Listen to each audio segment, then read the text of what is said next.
The leather chair creaked as I shifted uncomfortably, watching three men in expensive suits exchange knowing glances across the mahogany conference table. The nameplate in front of the lead interviewer read, James Morrison, Senior Partner at Blackstone Security Solutions, one of the most prestigious defense consulting firms in Washington, D.C. Before we jump back in, tell us where you're tuning in from, and if this story touches you, make sure you're subscribed, because tomorrow, I've saved something extra special for you. Morrison leaned back in his chair, my resume dangling from his fingers like a piece of trash he was considering whether to throw away. So, Sarah Chen, he began, his voice dripping with barely concealed condescension. Army's supply clerk, stationed at Fort Bragg for 3 years. Tell me, what exactly makes you think you're qualified for a senior position at a firm that advises Pentagon leadership? The other two men chuckled softly. David Kumar, the firm's operations director, shook his head with what appeared to be genuine pity. Sarah, we appreciate your service, we really do. But managing inventory in North Carolina hardly prepares someone for strategic defense consulting. We work with generals, not grocery lists. I felt the familiar tightness in my chest, the same sensation I'd experienced countless times over the past 2 years since leaving the service. Everyone saw the same thing when they looked at my sanitized military record. 3 years, enlisted rank, supply specialist. What they didn't see, what they couldn't see, was that my real service record was buried so deep in classified files that even I sometimes wondered if it had all been a dream. The third man, Robert Hayes, who'd introduced himself as the firm's government liaison, leaned forward with what he probably thought was a helpful expression. Look, we're not trying to be harsh here. Military service is honorable work, absolutely. But there's a difference between someone who spent their time counting MREs and someone who understands real operational strategy. We need people who've worked at the highest levels of military intelligence, who understand how the machine really works. I nodded politely, keeping my face neutral despite the fire building in my stomach. I understand your concerns, I said quietly, watching as Morrison glanced at his expensive watch with obvious impatience. Not lying, of course, but maybe emphasizing any training courses you took, any additional responsibilities you had. Because right now, supply clerk just doesn't open doors in this town. I paused with my hand on the doorknob, fighting every instinct that had been drilled into me during years of operations, where showing emotion could mean the difference between mission success and catastrophic failure. Thank you for your time, gentlemen, I said simply, and walked out of the conference room. The elevator ride down 47 floors gave me time to process what had just happened. These men had spent an hour explaining to me why I wasn't qualified to work in defense consulting, why my military service wasn't impressive enough, why I should be grateful for the opportunity to fetch their coffee and restock their supply closets. If only they knew that 3 months ago, I'd been in a secure briefing room beneath the Pentagon, watching the Joint Chiefs of Staff review my final operational report.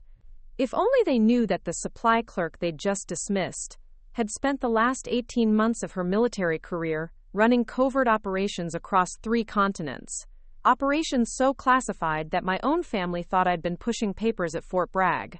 My phone buzzed as I walked through the marble lobby of the Blackstone building. A text from my former commanding officer, Colonel Martinez. Hope the interview went well. By the way, just got word that your work in Kandahar was directly responsible for disrupting 3 major terrorist networks. The intelligence community is still analyzing the data you gathered. Proud of you, Chen. I almost laughed at the timing. The same men who just told me I wasn't qualified to advise on defense strategy had no idea that my supply management work had involved coordinating weapons drops to resistance fighters, that my inventory tracking had meant maintaining cover while infiltrating arms dealers, that my 3 years of counting MREs had actually been 3 years of some of the most dangerous and successful intelligence operations in recent military history. But my cover story was perfect, had to be perfect. Sarah Chen, supply specialist from Fort Bragg, existed in every database they could access. The real Sarah Chen, the one who'd earned 2 classified valor commendations, and whose operational successes were briefed to the president himself, existed only in files so secure that Morrison and his colleagues would never even know such files existed. As I pushed through the revolving door onto K Street, my phone rang. The caller ID made me smile for the first time all day. General Patricia Williams, Deputy Chief of Staff. The same General Williams who'd personally debriefed me after the Sarajevo operation, who'd looked me in the eye and said my work had prevented what could have been an international incident. "Sarah," came the familiar voice. "I just heard from Colonel Martinez about your transition to civilian life. How's the job hunt going?" I glanced back at the Blackstone security building, thinking about Morrison's advice to embellish my military record. "Interesting," I said. "Very interesting. Well, if you're having trouble finding the right fit, I might have some contacts who could help. There are people in this town who understand the value of your particular skill set, even if they can't know the details." "Actually, General, I think I might have found exactly the right opportunity," I said, an idea beginning to form. "But I'll need to handle this one my way." As I walked down the busy street, surrounded by the power brokers and influence peddlers who ran this city, I thought about Morrison's final words. Maybe he was right about one thing. It was time to give these people a better understanding of exactly who Sarah Chen really was. My phone buzzed again. This time it was an email from Blackstone Security's HR department, formally rejecting my application for any senior positions, but expressing enthusiasm about having me join their administrative support team at a salary that was barely above minimum wage. I forwarded the email to Colonel Martinez with a single line, "Time for Phase 2. 3 weeks later, I found myself standing in the reception area of Blackstone Security Solutions again, but this time everything was different. The same receptionist who'd barely glanced at me during my initial interview now looked up with curiosity as I approached her desk wearing a tailored navy suit that probably cost more than her monthly salary. "I'm here for the emergency briefing," I said simply, handing her a government-issued ID that she'd never seen before. The card identified me as Dr. Sarah Chen, Senior Strategic Advisor for the Department of Defense. It wasn't technically a lie, since that was indeed my new civilian consulting position, though it conveniently omitted certain classified details about how I'd earned that role. Her eyes widened as she scanned the credentials. "Of course, Dr. Chen. They're waiting for you in conference room A. Shall I escort you?" I shook my head. "I know the way." The morning had started with a phone call from General Williams. "Sarah, we have a situation. There's been a major intelligence breach, and we need someone with your operational background to assess the damage. The consulting firm handling the preliminary review is Blackstone Security Solutions. I believe you're familiar with them?" The irony wasn't lost on me. The same firm that had dismissed me as unqualified 3 weeks ago was now desperately seeking expertise that, unbeknownst to them, they'd already encountered and rejected. As I walked through the familiar hallways, I passed the same secretary who'd processed my original application. She looked up from her computer with a puzzled expression, clearly recognizing me but unable to place where we'd met. I gave her a polite nod and continued toward the executive conference room. The scene inside was chaos, barely contained by expensive furniture and subdued panic. Morrison paced behind his chair while Kumar frantically typed on his laptop. Hayes sat with his head in his hands, looking like a man who just watched his career prospects evaporate. Around the table sat several people I didn't recognize, all wearing the slightly shell-shocked expressions of consultants who'd suddenly found themselves in over their heads. "Gentlemen," I said, stepping into the room, "I understand you have an urgent situation that requires immediate attention." Morrison looked up, his face cycling through confusion, recognition, and then something approaching horror as he realized who had just walked into his emergency briefing. You're the supply clerk from the interview." "Dr. Sarah Chen," I corrected, taking the empty seat at the head of the table without being invited. "Senior Strategic Advisor for the Department of Defense, assigned to assess and contain the current security breach." Kumar's fingers froze over his keyboard. "But your resume said..." "My public resume reflects my cover assignment," I replied calmly, opening the classified briefing folder I'd brought with me. "My actual service record contains information that you don't have clearance to access." The room fell silent except for the quiet hum of the air conditioning. I could practically see the gears turning in their heads as they tried to reconcile the woman they'd dismissed with the government official now sitting at their conference table. Hayes finally found his voice. Cover assignment? But we ran background checks. Your military record clearly states 3 years as a supply specialist at Fort Bragg. I pulled out a document bearing official Pentagon letterhead and slid it across the table. That's correct. What your background check couldn't access is that my supply specialist position was cover for classified operations conducted under the Strategic Intelligence Division, the same division that's now investigating the breach you've been hired to analyze. Morrison sank into his chair, his face pale. The Strategic Intelligence Division handles the most sensitive operations in the military. Only personnel with the highest clearances even know it exists. Precisely, I said, noticing how his earlier condescension had completely evaporated. Now shall we discuss why a firm that specializes in defense consulting has allowed classified material to be compromised under their watch?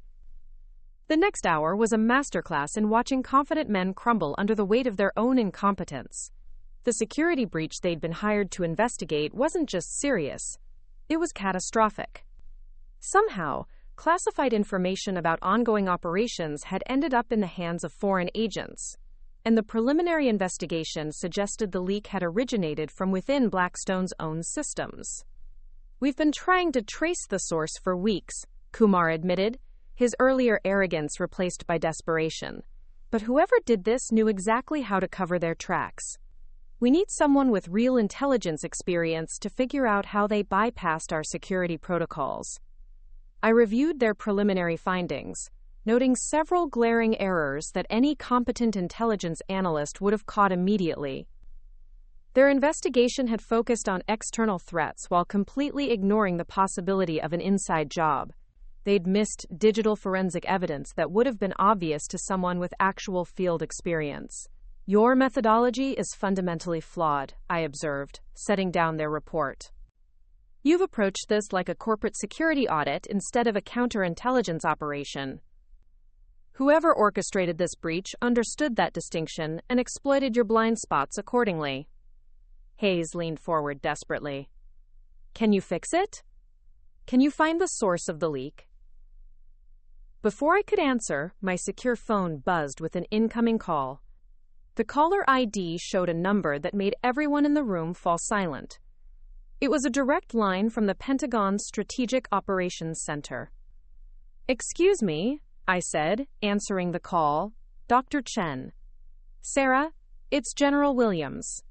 I'm calling from the Joint Chiefs briefing room. We've just received disturbing intelligence about the Blackstone breach. It appears the compromised information includes details about Operation Nightfall. I felt my blood run cold. Operation Nightfall was one of the most classified missions I'd run during my service, an operation so sensitive that fewer than a dozen people in the entire government knew the full details. If that information had been compromised, the implications were staggering. Understood, General. I'm conducting the assessment now. What's my authority level for this investigation? Full discretionary powers. The President has been briefed, and you have carte blanche to use whatever resources necessary to contain this situation. The Joint Chiefs are standing by for your preliminary assessment within the hour. As I ended the call, I noticed that every person in the room was staring at me with a mixture of awe and terror. Morrison looked like he might be sick. Operation Nightfall, Hayes whispered. I've heard whispers about that in Pentagon briefings. They say it prevented a major terrorist attack on American soil. I fixed him with a steady gaze. They say a lot of things in Pentagon briefings, most of which you don't have clearance to hear. Kumar's laptop chimed with an incoming message, and his face went white as he read it. It's from our IT security team. They've found something in our system logs. There's been unauthorized access to our classified servers, but the access codes used belong to... He stopped, looking up at me with dawning horror. Belong to whom? I asked, though I suspected I already knew the answer. To James Morrison, he said quietly. The logs show his credentials were used to access and download the classified files 3 days ago. Preparing and narrating this story took us a lot of time, so if you're enjoying it, subscribe to our channel. It means a lot to us. Now back to the story. All eyes turned to Morrison, who had gone from pale to completely ashen. That's impossible. I was in meetings all day 3 days ago. My computer never left my office. I stood up and walked to the window, looking out at the Washington skyline while my mind processed the implications. This wasn't just a security breach. It was a sophisticated intelligence operation designed to implicate Morrison while the real perpetrator remained hidden. Whoever had orchestrated this understood not just computer systems, but human psychology, knowing that Morrison's arrogance and dismissive attitude toward security protocols would make him the perfect patsy. "Mr. Morrison," I said, turning back to face the room, 3 weeks ago, you advised me to embellish my military record because a supply clerk wouldn't open doors in this town. I'm curious to know how you think doors will open for a defense contractor whose security clearance is about to be revoked pending a full counterintelligence investigation. The irony was perfect. The man who'd dismissed my credentials as insufficient was now facing the destruction of his own career because he'd underestimated the very type of threat I'd spent years learning to identify and neutralize. My phone buzzed again, this time with a text from Colonel Martinez. "Sarah, just got word from the intelligence community. Your assessment of the Blackstone situation has been fast-tracked to the National Security Council. They want your recommendations for containment within 2 hours." I looked around the room at the faces of people who, less than a month ago, had suggested I'd be lucky to find work managing their office supplies. Now they were watching me coordinate a response to a national security crisis that could potentially reshape American intelligence operations. "Gentlemen," I said, gathering my classified materials, "I'll be conducting individual interviews with each of you over the next several hours. I suggest you use the time to reflect on exactly what you knew about your firm's security protocols, and when you knew it." As I reached the door, Morrison called out with the desperation of a man watching his world collapse. "Dr. Chen, surely we can work something out. Your expertise combined with our connections in the defense community could be incredibly valuable. Perhaps we could discuss a senior partnership position." I paused, remembering his earlier words about my qualifications. "Mr. Morrison, 3 weeks ago you told me that managing inventory in North Carolina hardly prepares someone for strategic defense consulting. I'm afraid I have to disagree. Learning to track and secure valuable assets under hostile conditions turns out to be exactly the skill set needed to identify and neutralize security threats to classified information." The last thing I saw before closing the conference room door was Morrison's face, as he realized that the supply clerk he'd dismissed was about to determine whether his firm survived the next 24 hours. 6 hours later, I sat in the Pentagon's Secure Communications Center, watching as my investigation unfolded across multiple screens. The Blackstone security breach had been more extensive than anyone initially realized. But thanks to my operational experience, we'd managed to trace the real source within hours rather than the months it would have taken their team. The actual perpetrator turned out to be David Kumar's assistant, a seemingly innocuous junior analyst who'd been feeding information to foreign contacts for over a year. The sophistication of the operation explained why Blackstone's conventional investigation had failed so spectacularly. They'd been hunting for external hackers while the threat was sitting 3 desks away from Kumar's office, using his administrative access to slowly siphon classified data. My secure phone rang, interrupting my review of the final forensic reports. General Williams' voice came through the encrypted connection with barely contained satisfaction. "Sarah, the Joint Chiefs have reviewed your findings. Exceptional work. You've not only identified the security breach, but uncovered a broader intelligence network that we've been trying to track for 2 years. Thank you, General. What's the disposition on Blackstone security?" "That's partly why I'm calling. Their security clearances are being suspended pending a full review. But there's been an interesting development. We've received a formal request from James Morrison asking for a private meeting with you. Apparently, he has information he believes might be relevant to the investigation." I almost smiled. Morrison, the same man who'd spent an hour explaining why I wasn't qualified for his firm, was now begging for a meeting with the woman who'd just saved his career by preventing a much larger intelligence disaster. 2 hours later, I found myself back in the same conference room where this had all started, but the atmosphere was completely different. Morrison sat alone at the massive table, his earlier confidence replaced by the hollow-eyed exhaustion of someone who'd spent the day watching his professional reputation disintegrate in real time. "Dr. Chen," he began, his voice lacking any trace of his former condescension, "I want to thank you for your investigation. If you hadn't identified the real source of the breach, my firm would have been held responsible for a security failure we didn't even know was happening." I took the seat across from him, noting how he now addressed me with the respect he'd withheld during our first encounter. "Mr. Morrison, General Williams mentioned you had information relevant to the investigation." He nodded, pulling out a folder with shaking hands. "After your investigation began, I started reviewing all of our security protocols from the past year. I found something disturbing. The assistant who was stealing classified information had specifically requested access to files related to Operation Nightfall and 2 other missions that I now realize were probably your operational assignments. The implications hit me immediately. This wasn't just a random intelligence breach. Someone had specifically targeted information about my classified operations. Either they knew who I really was, or they'd identified my work through other means. How many people at Blackstone knew about my interview 3 weeks ago? I asked. Morrison's face went pale. The standard interview panel plus HR plus. He stopped, his eyes widening as he made the connection. Plus Kumar's assistant. She processed all the interview materials, including your application and our assessment notes.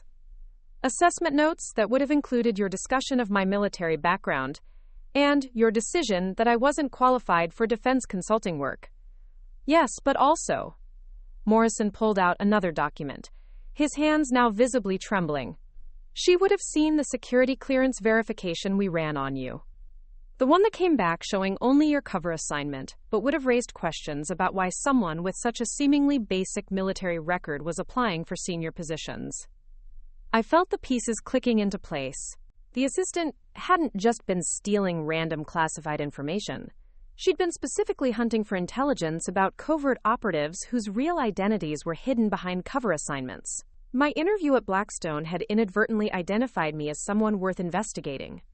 Mr. Morrison, I need you to think very carefully about your next answer. Did your firm's security protocols require background verification reports to be stored in your classified database? His face went white. Yes. All personnel files, including rejected applicants, are stored in our secure servers for 7 years in case of security audits. Which means that when Kumar's assistant accessed your classified servers, she would have found not just current contract information, but also background reports on everyone who'd ever applied for positions at your firm. Morrison nodded miserably. Including highly qualified applicants whose true backgrounds were classified above our clearance level. Meaning your firm inadvertently created a database of potential covert operatives that a foreign intelligence network could access simply by placing one person in your administrative staff. The silence that followed was deafening. Morrison sat staring at the table, finally understanding the full scope of what his firm's security failures had enabled. They hadn't just compromised classified contracts. They'd potentially exposed dozens of intelligence operatives whose cover identities had been blown by a security breach that could have been prevented with proper protocols. My phone buzzed with an encrypted message from Colonel Martinez. Sarah, the intelligence community has completed their assessment of the Blackstone breach. Your operational identity was specifically targeted, along with 6 other covert operatives who'd applied for positions at defense consulting firms over the past 2 years. This appears to be a systematic effort to identify and compromise American intelligence assets. I looked up at Morrison, who was watching me with the expression of a man who knew his professional life was over. Mr. Morrison, 3 weeks ago you told me that managing inventory in North Carolina hardly qualified me to understand how the machine really works. I'm curious what you think now.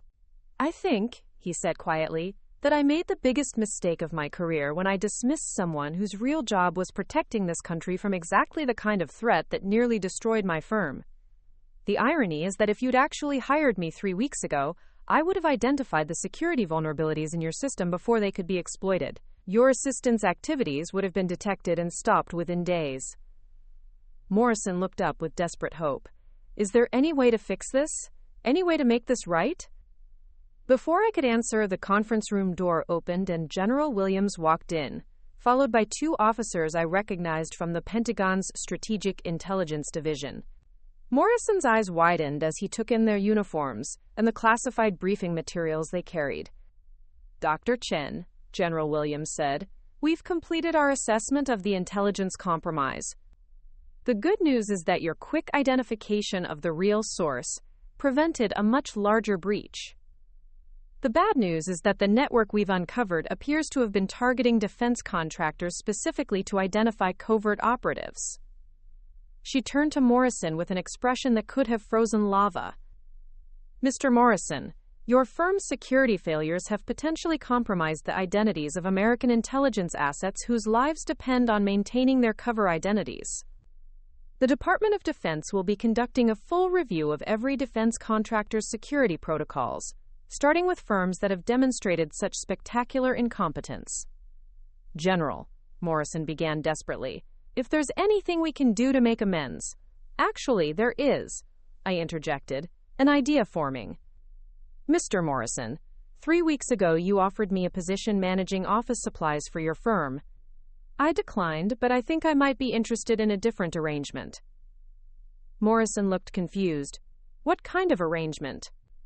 "The Department of Defense is going to need someone to oversee the security review of defense contracting firms. Someone with both the operational experience to identify vulnerabilities and the authority to implement necessary changes." I stood up, noting how Morrison's eyes followed my movement with something approaching reverence. "I'm prepared to recommend that Blackstone Security be allowed to retain its contracts, but only under the direct oversight of a senior intelligence advisor with full authority to restructure your security protocols. You'd be willing to work with us after how we treated you?" "Not with you, Mr. Morrison. I'd be working over you. The position would come with complete authority over all security decisions, personnel clearances, and operational protocols. Your firm would essentially be operating under Department of Defense supervision." General Williams smiled, clearly approving of the arrangement. "An elegant solution. Blackstone gets to keep its contracts. The Department of Defense gets direct oversight of a firm with a proven track record of security failures. And Dr. Chen gets to ensure that no other intelligence operatives are compromised by inadequate screening procedures." Morrison nodded eagerly, apparently willing to accept any arrangement that didn't involve the complete destruction of his firm. "Whatever oversight you think is necessary, Dr. Chen. We'll implement any changes you recommend." "The first change," I said, gathering my classified materials, "will be a complete overhaul of your hiring procedures. From now on, when someone with an unusual background applies for a position at your firm, you'll assume they know more than their public record indicates, not less." As we prepared to leave, Morrison called out one final time. "Dr. Chen, I know this doesn't excuse anything, but I want you to know that what happened during your interview, that's not who I want to be. The way we treated you was inexcusable, regardless of what we thought we knew about your background." I paused at the door, considering his words. "Mr. Morrison, the way you treated me revealed exactly who you are. The only difference now is that you've learned there are consequences for underestimating people based on incomplete information." As we walked out of the Blackstone building for the second time, General Williams chuckled.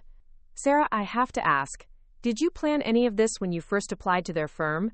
"No, General. But when they dismissed me as unqualified, I realized they represented exactly the kind of security vulnerability that foreign intelligence services love to exploit. Arrogant, overconfident, and completely unprepared for threats they don't understand."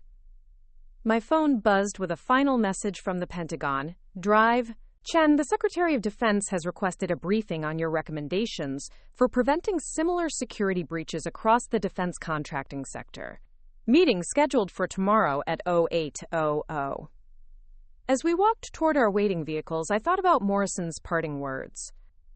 He was right that his treatment of me had been inexcusable, but wrong about one thing. It had revealed exactly who he was, and more importantly, it had revealed exactly who I was. The supply clerk from Fort Bragg had just restructured the security protocols for one of Washington's most prestigious defense consulting firms, and tomorrow I'd be briefing the Secretary of Defense on how to prevent similar failures across the entire industry. Not bad for someone whose biggest military achievement was supposedly counting MREs. 6 months later, I stood in the same Pentagon briefing room where I'd once received my most classified mission assignments, but this time I was briefing the Joint Chiefs on the complete overhaul of defense contracting security protocols. The reforms we'd implemented following the Blackstone investigation had become the new standard across the entire industry. My phone displayed a message from Morrison that had arrived that morning. Dr. Chen, Blackstone Security has been awarded the Pentagon's highest rating for security excellence. Our new protocols, implemented under your oversight, are now being studied by firms across the defense sector. Thank you for saving not just our contracts but our integrity. The transformation had been remarkable. Under my supervision, Blackstone had evolved from a firm with catastrophic security failures into a model for how defense contractors should operate. Morrison himself had undergone a complete change in perspective, becoming one of the most vocal advocates for thorough background verification and respectful treatment of all applicants, regardless of their apparent qualifications. General Williams approached after the briefing concluded. Sarah, I have to say, watching you turn that disaster into a complete industry reform has been one of the most impressive operations I've witnessed in 30 years of service. Sometimes the best way to fix a broken system is to show people exactly how much damage their assumptions can cause, I replied, thinking about that initial interview where 3 men had spent an hour explaining why a supply clerk wasn't qualified to understand defense strategy. The final irony came in a report that crossed my desk just last week. The intelligence network we'd uncovered through the Blackstone breach had been completely dismantled, leading to the arrest of foreign agents across 4 countries.